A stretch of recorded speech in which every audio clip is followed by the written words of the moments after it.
Today on Bully Talk, we have Racheal of Atlanta Kennels. How are you today? I'm very good. How are you? I'm good. First question, let's start it off. How long have you been dealing with the American Bully breed? I got into American Bullies about 7 years ago. We started just going to a couple shows locally and then got to know the bigger shows, and we've been doing it 7 years. 7 years? Yeah. Why the American Bully? We started with pit bulls and then really liked the temperament better of the American Bully, liked being able to take it out in public and show people the gaminess isn't there. They're more kind-hearted. They like to be around people and our kids. So. Well, what was the first American Bully that impressed you?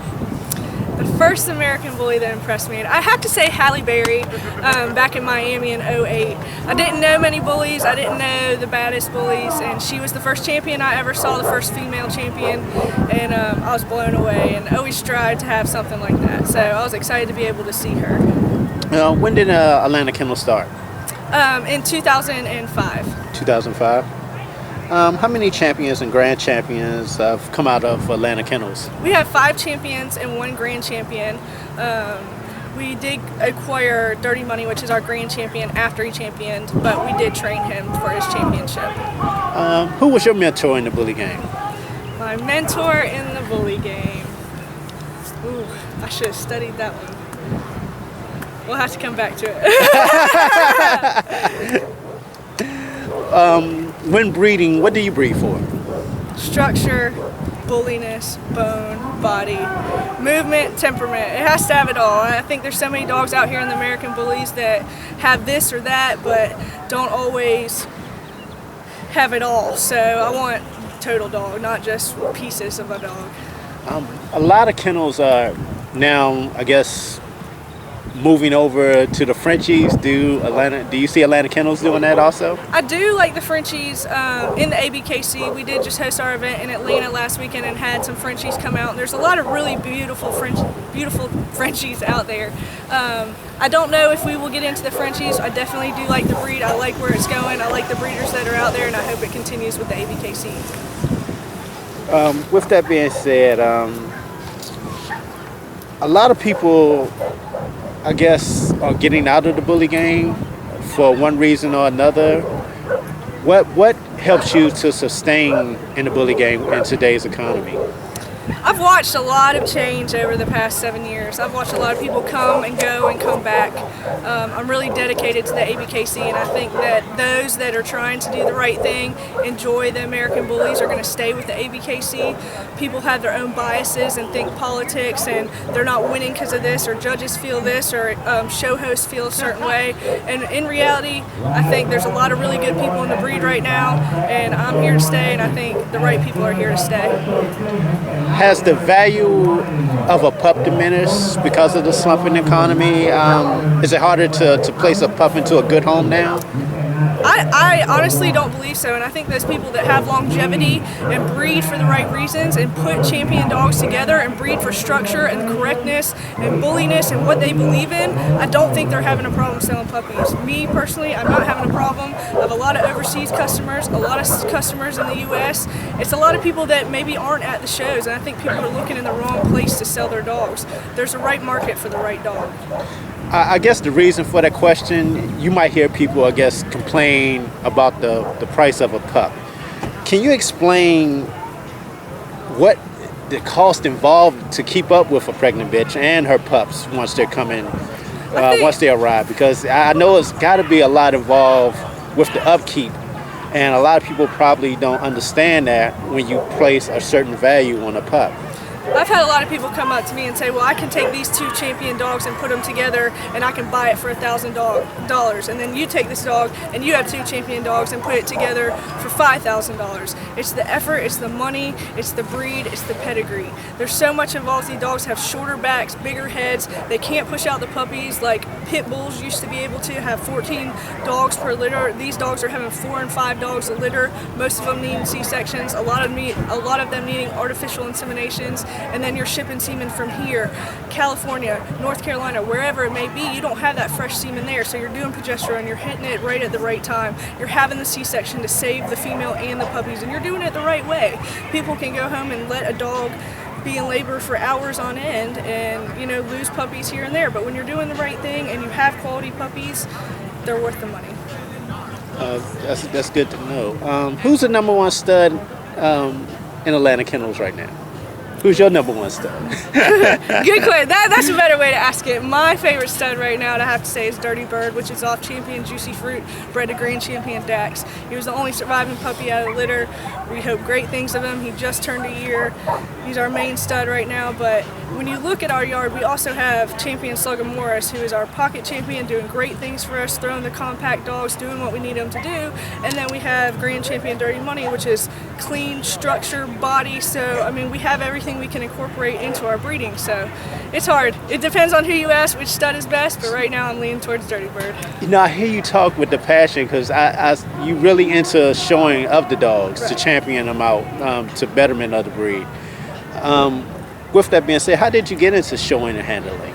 I look back at the pictures of my first show, and it was in 2005. It was a backyard barbecue in Carrollton, Georgia. It was a mutual friend that we bought our first UKC dog from, and I stood out there in the ring, let my dog sit, and I went out there and I watched these people that were aggressive towards the breed. They were screaming when they won, and I was like, man, I've played sports my whole life. I have to be number one. I have to go in there and win that. So, we started researching dogs and researching dog shows and going all over the world. And when you look at different dogs in different regions and see how different shows are thrown, different breeds, you get to see the best of the best, and you want to be the best. So it's easy to continue to try to do that. You've traveled around the country showing dogs. What's one of the best areas you're like, wow, I really love this area as far as showing dogs and throwing the show? I think everybody should try to hit as many areas as they can because different regions have different dogs. I went out to Cali, brought my dog out there, and I was blown away. I was like, I shouldn't even be in this building right now, but went out, won the show. I had a pocket dog too. There's a lot of girth, bone out there in Cali. You got a lot of pocket dogs. You go out to Texas, you have a different look out there, that Kai twist to it. You got pocket compact dogs with good structure. You go up north, you go East Coast. East Coast has got some of the best looking structurally sound dogs in all varieties. So, I mean, they're all over. You got to hit all regions to see what you like. So, and we pull from all regions. So, and that's what you should do. You shouldn't stick to one region and one type. If you want that ultimate dog, you got to pull it all in. What's the most competitive region? The most competitive region.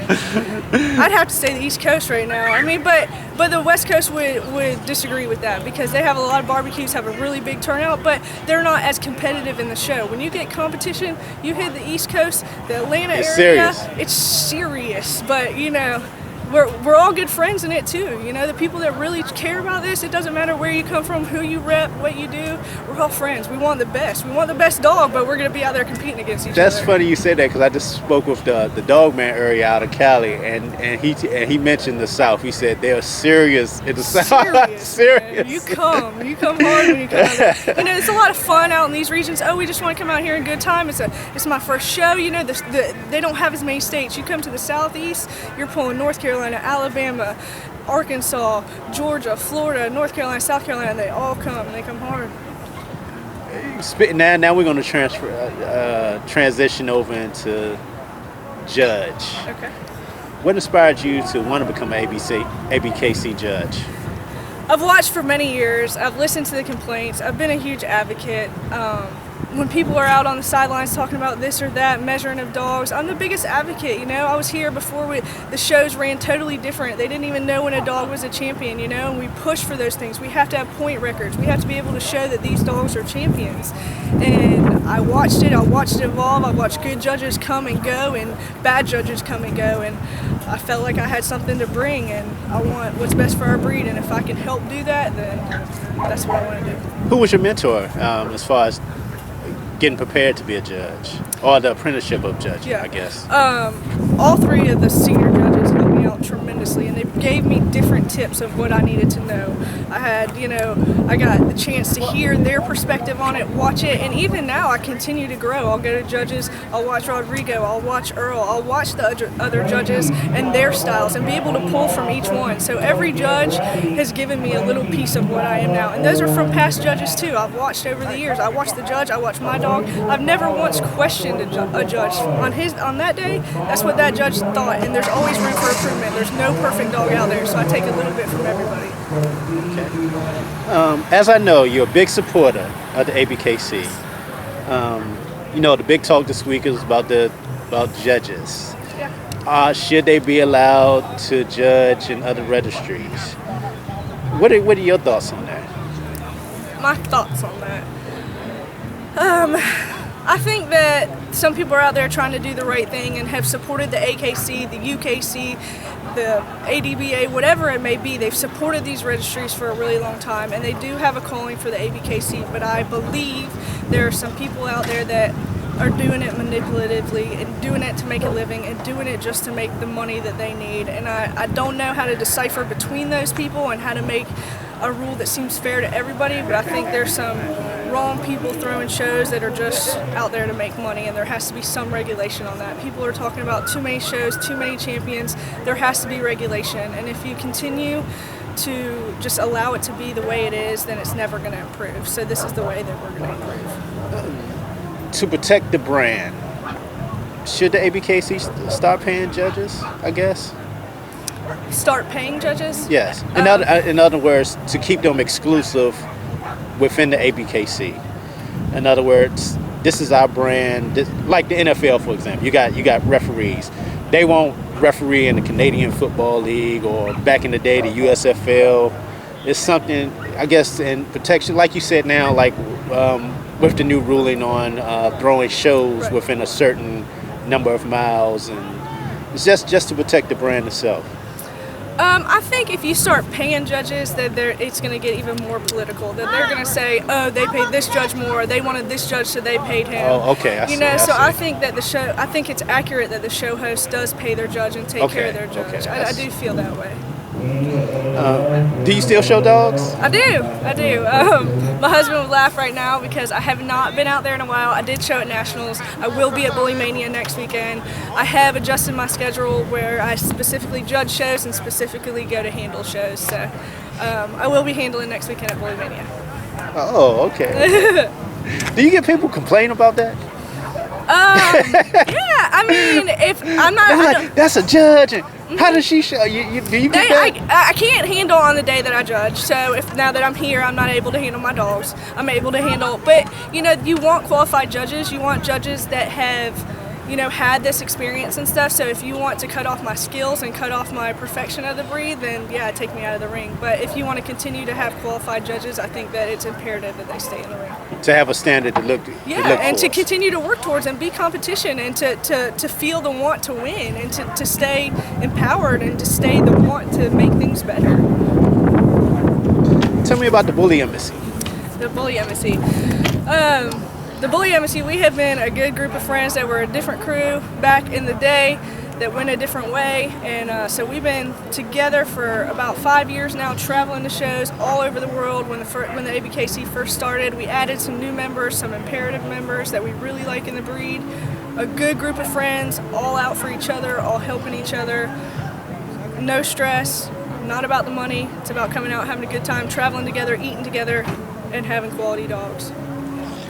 Last question, and what's next for Atlanta Kennels? Where you see it? Where do you see the group going? Our group is growing by the minute. We have some high standards we've set. We've had to turn some people away.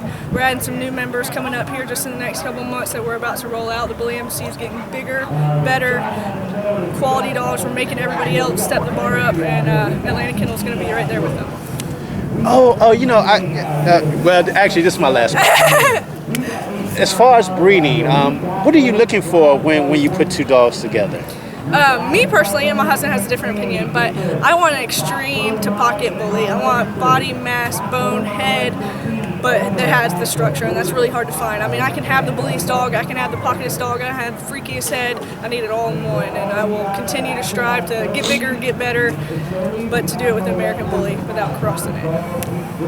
Also I guess the question lately was about the UKC, as far as pulling papers and stuff. Don't you think it's time now that with us as the bully breeders, we have a home now for our bullies? It's beyond time. Why Who are cares people about still? UKC? I don't have a pit bull. I breed American bullies. My papers say American bullies. I don't care what the UKC does. Exactly. Thank you for your time today. Yeah, thank you. All right.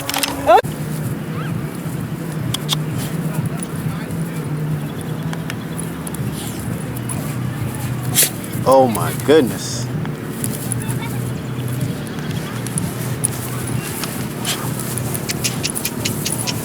I think this is probably one of the best Dax productions I've seen. Yeah, he's pretty compact for the most DAC stuff I've seen.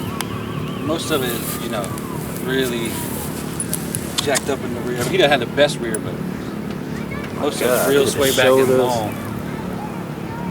That was a good combination. Yeah, I don't know if you've ever seen her. She's real Yeah, I've small, seen her. compact. Yeah, I've seen her at the Maryland show. Oh, yeah. That was in her prime, so you've seen her. Oh man, how old is he now? 14 months. He really just started coming around about a month and a half ago. What's the plans? I just bred him to a bitch off Dirty Money, bred to a Rocky daughter. That's really it right now. I mean, I'm gonna line breed it with Juicy and some, you know, mix in some Slugger with it later. But oh my goodness, man! Yeah. Phenomenal looking dog. This is a Dax production at its finest.